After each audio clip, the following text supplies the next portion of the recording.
Whakawā, tēnā tātou, te whare, koenei te wiki o te reo Māori, te whakanui a tātou. Mr Chair, this is a John Key-led government that is committed to growing our economy. A key part of our plan for growth and jobs is better business innovation. Mr Chair, today I want to speak about science and innovation. I'll talk about our science investment, significant as it is, the primary growth partnership, and I also want to use a local Taupō example just to show exactly how science and innovation creates jobs and leads to economic growth. Science and innovation are at the heart of this government's economic growth program. One of the 6 is part of this economic plan.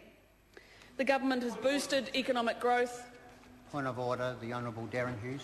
Mr Chairman, the vote minister responsible for this vote is meant to be sitting in the chair when the vote's being considered. Mr Joyce has sweeping powers, I respect that, but forcing the vote minister out of the chair is not one of those powers. You are right. When the minister is present and whose vote is being discussed, thank you for that. Louise Ashton.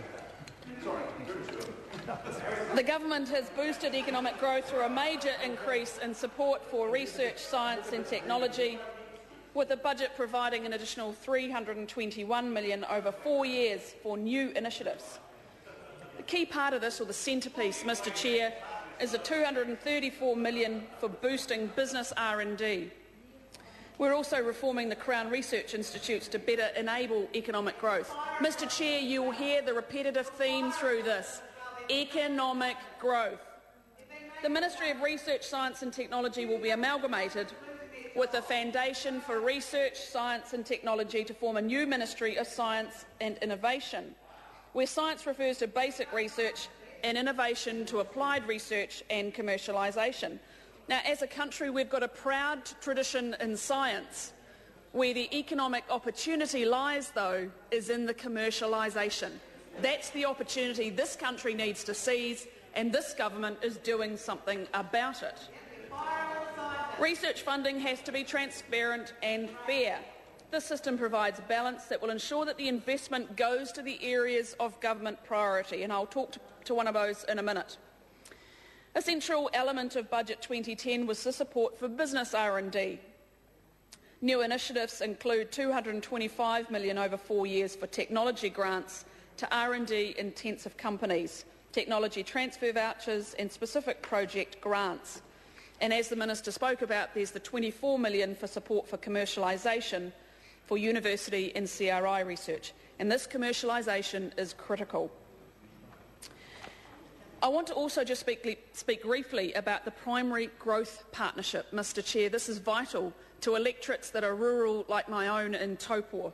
A significant element of our economy is forestry, and the $140 million a year investment in government industry partnerships, the first of these, or the first 3 partnerships, have been announced. Forestry is one of those 3, which is great news for the Taupō electorate. I want to bring it local, though, for a minute, Mr Chair, and look at a specific example of how science leads to the creation of jobs. That's what this government's about: creating jobs, creating wealth, growing our economy. Not just for now, but for decades to come. GNS is a Crown Research Institute, and their purpose, and I'm going to quote it, is to understand Earth systems and technologies and to transform this knowledge into economic, environmental and social benefits for New Zealand. They are the experts on offshore and onshore energy and mineral resources. So why, Mr Chair, is this important? Well, the work that GNS does in the geothermal fields of Taupō has led to the creation of jobs. It's been a significant factor in actually sheltering Taupō from the harsh recession that has been felt across the country. Taupō has been sheltered from that because both Mighty River Power and Contact Energy have recently opened significant geothermal power stations, and they're consenting at the moment for further developments.